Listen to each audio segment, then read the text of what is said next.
सामान्य तौर पर नियमित योगाभ्यास से पहले की तैयारी और योग के बारे में, योग के 8 अंगों के बारे में पहले के वीडियो बुलेटिन में बताया जा चुका है। अगर आपने उन्हें नहीं देखा है तो डिस्क्रिप्शन बॉक्स में जाइए, वहां योग के अन्य एपिसोड के लिंक दिए गए हैं, आप उन पर क्लिक कीजिए और विशेष जानकारी प्राप्त कीजिए। अभी आप जानेंगे कि योग करने वालों का आहार विहार कैसा होना चाहिए, कब उठना चाहिए, कब सोना चाहिए, कब और कैसा भोजन करें, व्यवहार में क्या परिवर्तन लाएं। ऐसे सभी प्रश्नों के उत्तर अभी तुरंत आप जानेंगे। आप देख रहे हैं शितांशु टीवी। अगर आहार विहार सही रखेंगे तो योग से प्रत्यक्ष लाभ मिलेगा। आहार विहार गलत होने से लगातार योगाभ्यास करते रहने पर भी अपेक्षित लाभ प्राप्त नहीं होगा। स्वस्थ जीवन का आनंद लेने के लिए ब्रह्म मुहूर्त में उठिए। भगवान का पर्यायवाची शब्द है ब्रह्म। जिस मुहूर्त में भगवान की सर्वाधिक कृपा प्राप्त होती है उसे ब्रह्म मुहूर्त कहते हैं। यह समय है प्रातः 4:24 से 5:12 तक। ब्रह्म मुहूर्त में योगाभ्यास के लिए आप 4 बजे उठ जाइए और नित्य क्रिया से निवृत्त होकर योगाभ्यास आरंभ कीजिए। प्रातः काल में उठने के दौरान आंख खोलने से पहले दोनों हथेलियों को रगड़कर हथेलियों से पलकों को सेंकिए। ऐसा 3 बार कीजिए और फिर धीरे धीरे पलकों को खोलकर दोनों हथेलियों और कलाइयों का दर्शन कीजिए। फिर गुरु और भगवान को याद करते हुए उन्हें नमस्कार करें। गायत्री मंत्र, महामृत्युंजय मंत्र या कोई अन्य मंत्र याद है तो बिछावन पर ही 3 बार पढ़ लीजिए और हाथ को नाक के निकट लाकर पता कीजिए कि नाक के बाएं छेद से सांस चल रही है या दाएं छेद से। जिस नासिका छिद्र से श्वसन जारी है उसी हाथ से धरती को स्पर्श कर मन में यह प्रार्थना कीजिए, हे धरती माँ, अब मैं समस्त कर्म आपकी गोद में ही करूँगा।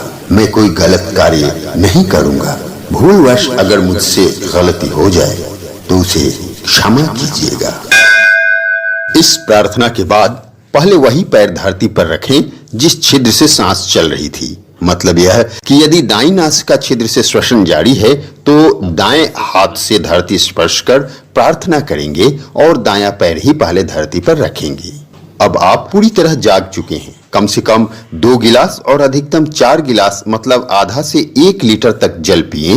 जल पीने से पहले कुल्ला न करें, क्योंकि रात भर मुंह में जो लार बना है उसे पेट में जाना आवश्यक है। बिना कुल्ला किए प्रातः काल में जल पीने को ही उषा पान कहते हैं। जल घूंट घूंट कर पिए। तेज गति से या बोतल आदि से सिर ऊपर करके जल न पिए। उषापान से कब्ज, एसिडिटी, गैस्ट्रिक सहित कई तरह की बीमारियां दूर होती हैं। मधुमेह और रक्तचाप में भी उषापान लाभदायक होता है। इसके बाद शौच से निवृत्त होकर स्नान कर लें। स्नान के पश्चात योगाभ्यास करें, पूजन या साधन करें। योगाभ्यास से कम आधे घंटे बाद ही भोजन करें। 8 बजे तक भोजन अवश्य कर लें। सुबह में चाय नहीं पीनी चाहिए। इसकी जगह तुलसी, अजवाइन, अर्जुन की छाल और गिलोय का काढ़ा बनाकर पिएं। काढ़े में गुड़ मिला लें। सेंधा नमक भी मिला सकते हैं, लेकिन उच्च रक्तचाप यदि है तो नमक न मिलाएं। जब किसी कार्यवश घर से बाहर जाना हो तो उस समय अगर दाईं नासिका छिद्र से सांस चल रही है तो पहले दायां पैर ही चौखट से बाहर निकालें। दोपहर का भोजन अपनी कार्यशैली के अनुसार करें, लेकिन प्रतिदिन के लिए एक निश्चित समय का निर्धारण अवश्य कर लें। कभी 1 बजे, कभी 2 बजे, कभी 3 बजे, इस तरह बेतरतीब ढंग से भोजन न करें। इसी तरह रात के भोजन का भी समय निर्धारित कर लीजिए। योगाभ्यासियों को रात में 8 से 8:30 के बीच भोजन कर लेना चाहिए। रात के भोजन में फल और सलाद कभी न खाएं। शाम में थोड़ा सा रुक्षांश यानी सूखा हुआ भोजन जैसे भुना हुआ अनाज, भूजा या सूखे मेवे ग्रहण करें। भोजन करें तो उसके तुरंत बाद जल न पिएं। 1-2 घूंट पी सकते हैं। भोजन के 1 घंटे पश्चात ही जल ग्रहण करना चाहिए। भोजन के पश्चात लघु शंका से अवश्य निवृत्त होना चाहिए। योग में अगर प्रगति चाहते हैं, योग से लाभ लेना चाहते हैं तो तेज स्वाद वाले भोजन ग्रहण न करें। अधिक मीठा, अधिक नमकीन, ज्यादा खट्टा या अधिक तीखा स्वाद ग्रहण न करें। अगर आप तेज स्वाद ग्रहण करते हैं तो आप धैर्य और संयम के साथ योगाभ्यास कभी नहीं कर पाएंगे। भोजन पौष्टिक, सात्विक और संतुलित होना चाहिए। अगर आप मांसाहार करते हैं तो उसे सीमित रखें। लहसुन प्याज जैसे उत्तेजक पदार्थों का अत्यंत कम मात्रा में उपयोग करें। लहसुन और प्याज औषधि हैं, इसलिए इनका उपयोग सब्जी की तरह ज्यादा न करें। प्याज और लहसुन से होने वाली हानियों के बारे में पहले बताया जा चुका है। अगर आपने लहसुन प्याज वाले एपिसोड नहीं देखे हैं तो डिस्क्रिप्शन बॉक्स में जाइए, वहां लिंक दिए गए हैं। योगाभ्यासी खाने पीने के लिए तांबा, पीतल, सोना, चांदी या कांसे के बर्तन का उपयोग कर सकते हैं। किस धातु के बर्तन लाभदायक और किस धातु के बर्तन हानिकारक हैं, इसके बारे में डिस्क्रिप्शन बॉक्स में दिए गए लिंक वाले एपिसोड अवश्य देख लें। भोजन सदैव अकेला ही करें। एक ही बर्तन में 2 या अधिक लोग भोजन न करें। एक ही थाली में किसी के साथ भोजन करने से प्रेम भले न बढ़े, लेकिन रोग अवश्य बढ़ जाता है। ऐसे में संक्रामक रोग ज्यादा फैलते हैं। कभी भी बासी या जूठा भोजन न करें। शास्त्र में केवल गुरु का ही जूठा खाने की बात कही गई है। बहुत देर का पका हुआ भोजन भी स्वास्थ्य के लिए लाभप्रद नहीं होता। इसी एपिसोड में रात के भोजन का आदर्श समय बताया जा चुका है।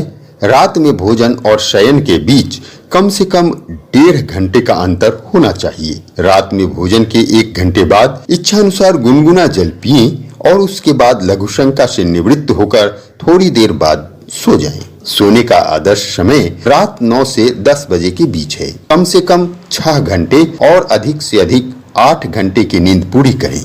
गर्मी की ऋतु में दिन में 1-2 घंटे सोया जा सकता है, परंतु सालों भर दिन में सोने की आदत न डालें। दिन में सोना कई रोगों का कारण हो सकता है। योग के मार्ग में आगे बढ़ने के लिए, बिना दवाइयों के स्वस्थ जीवन के लिए और आनंदपूर्ण पारिवारिक जीवन व्यतीत करने के लिए नशीले पदार्थों का सेवन न करें। अगर किसी प्रकार का नशा करते हैं तो उसे तत्काल छोड़ दीजिए। अपने व्यवहार को ऐसा बनाइए कि दूसरों को कोई तकलीफ न हो। क्रोध से बचिए और मन में सबके प्रति प्रेम और दया का भाव रखिए। बड़ों के प्रति सम्मान और छोटों के प्रति स्नेह का भाव रखें। भगवान ने श्रीमद् भगवद गीता में आचरण सुधारने पर विशेष बल दिया है। समय निकालकर धर्म ग्रंथों का अध्ययन भी करें। योग में शीघ्र प्रगति और जीवन का उत्तम प्रबंधन करने के लिए प्रतिदिन योगाभ्यास के पश्चात श्रीमद् भगवद गीता का पाठ संस्कृत में करें और समझने के लिए हिंदी अर्थ भी पढ़ें।